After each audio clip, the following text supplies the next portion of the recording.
Hyderabad city బస్సులో సందడి చేశారు రాహుల్ గాంధీ సీఎం రేవంత్ రెడ్డి. సరూర్ నగర్ జనజాతర సభ అనంతరం దిల్సుఖ్ నగర్ వద్ద ఆర్టీసీ బస్ ఎక్కి ప్రయాణికులకు కాంగ్రెస్ పంచన్యాయ్ కరపత్రాలు అందించారు రాహుల్ గాంధీ. రాష్ట్రంలో ఉచిత బస్సు ప్రయాణం గురించి మహిళలను అడిగి తెలుసుకున్నారు. కాంగ్రెస్ మేనిఫెస్టోను ప్రయాణికులకు రాహుల్ గాంధీ వివరించారు.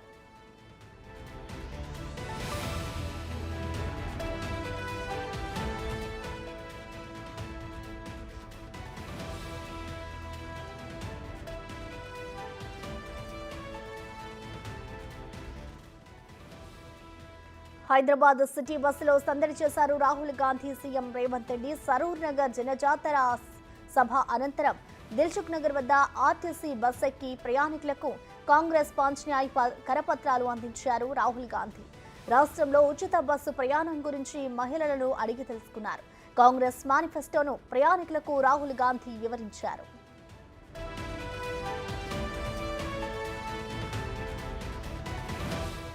దీనిపై మరింత సమాచారం మా డిప్యూటీ బ్యూరో చీఫ్ సాదిక్ అందిస్తారు. సాదిక్. ప్రసన్న, ఏఐసిసి అగ్రనేత రాహుల్ గాంధీ నిన్న సరూర్ నగర్ మీటింగ్ తర్వాత సిటీ బస్ లో చాలా సందడి చేశాడు. తిరుగు ప్రయాణంలో దిల్సుఖ్ నగర్ నుండి ఆర్టీసీ బస్సు ఎక్కి రాహుల్ గాంధీ అదేవిధంగా ముఖ్యమంత్రి రేవంత్ రెడ్డి ప్రజలతో మహిళలతో ఇంటరాక్ట్ కావడం జరిగింది. ప్రధానంగా కాంగ్రెస్ ప్రభుత్వం తెలంగాణలో అమలు అయిన తర్వాత మహిళలకు ఇస్తున్నటువంటి ఆర్టీసీ బస్సుల పైన ఎట్లా ఉందని పైన కూడా వారితో ఆరా తీయడం జరిగింది, వారితో చర్చించడం జరిగింది. అంతేకాకుండా 500 రూపాయలకే గ్యాస్ సిలిండర్ ఇవ్వడం, అదేవిధంగా 200 యూనిట్ల వరకు ఫ్రీ విద్యుత్తును ఇవ్వడం పైన కూడా మహిళలతో మాట్లాడడం జరిగింది. మహిళలందరూ మంచి స్పందన ఇచ్చడం జరిగింది. అటు ఏఐసిసి అగ్రనేత రాహుల్ గాంధీతోనూ ఇటు సీఎం రేవంత్ రెడ్డితోనూ కూడా సెల్ఫీ ఫోటోలు దిగుతూ చాలా సందడి చేసినటువంటి సందర్భం అయితే మనకు కనబడుతుంది.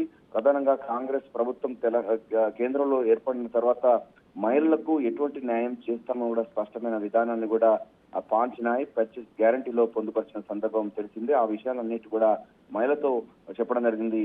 నారీ న్యాయ్ సో ఒక సంవత్సరంలో 1 లక్ష రూపాయలు ప్రతి మహిళకు ఇచ్చే లక్ష్యంగా ఈ మా యొక్క నారీ న్యాయ సంబంధించినటువంటి మేనిఫెస్టో పొందుపరిచాము. ప్రతి నెల 8,500 రూపాయలు వస్తుంది. అట్లా సంవత్సరానికి 1 లక్ష రూపాయలు వరకు తీసుకొస్తాం. అదేవిధంగా మహిళా సాధికారత కోసం కాంగ్రెస్ ప్రభుత్వాలు ఏం చేశాయో విషయాన్ని గుర్తు చేయడం జరిగింది. ఇండియా గవర్నమెంట్ కనుక ఏర్పడిన తర్వాత 1 లక్ష రూపాయలను కూడా ప్రతి మహిళకు అందజేస్తాం. అంతేకాకుండా ఆ ఇతర సంబంధించినటువంటి అంటే ఆశా వర్కర్లు కానీ మిగతా సంబంధించిన వాళ్ళకి అందరు కూడా ప్రభుత్వం ఆదుకుంటుంది, మా కాంగ్రెస్ ప్రభుత్వం ఆదుకుంటున్న విషయాన్ని కూడా స్పష్టం చేశారు మహిళలతో. ఇక మిగతా సంబంధించిన వాళ్ళకందరూ కూడా పంచన్యాయ్ సంబంధించిన దాంట్లో చూస్తుంటే యువనాయి ద్వారా నిరుద్యోగులకు అప్రెంటిషిప్ విధానంతో పాటుగా వారికి నిరుద్యోగ వృత్తి కానీ ఇతర సంబంధించిన నోటిఫికేషన్స్ ఇస్తామని కూడా చెప్పడం జరిగింది. కాంగ్రెస్ శ్రామిక నాయక్ అంటే శ్రమ చేసేటువంటి వారికి ఇండియా గవర్నమెంట్ ఏర్పడిన తర్వాత ఎటువంటి హామీ ఇస్తామో ఎటువంటి అంశాలు పొందుపరుస్తామో పూర్తి స్థాయిలో చెప్పడం జరిగింది.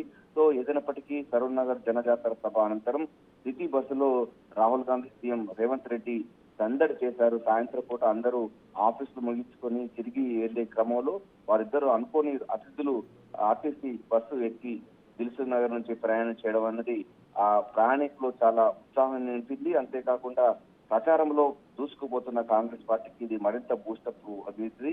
రాహుల్ గాంధీ ప్రజలతోనూ అదేవిధంగా సిటీ బస్సులో అతి సామాన్యమైనటువంటి సిటీ బస్సులో ప్రయాణించేస్తూ సందడి చేశారు. ముఖ్యమంత్రి రేవంత్ రెడ్డి కాంగ్రెస్ ప్రభుత్వం అవలంబిస్తున్నటువంటి ఈ 6 గ్యారంటీస్ కు ఎట్లా ఉన్నాయి, ఇది దేశానికి ఆదర్శంగా ఉన్న విషయాన్ని కూడా రాహుల్ గాంధీ వారితో మాట్లాడిన సందర్భం కనబడుతుంది. ఉచిత బస్సు ప్రయాణం ద్వారా మహిళలు ఎట్లా బెనిఫిట్ పొందుతున్నారు, దీని ద్వారా ఎంత ఆదా అవుతుంది, తద్వారా ఆ డబ్బులను మీరు కుటుంబానికి ఏ విధంగా ఉపయోగించుకుంటున్న విషయాన్ని కూడా రాహుల్ గాంధీ మహిళలతో మాట్లాడడం అన్నది కనిపించింది. ప్రసన్న. Thank you Sadiq.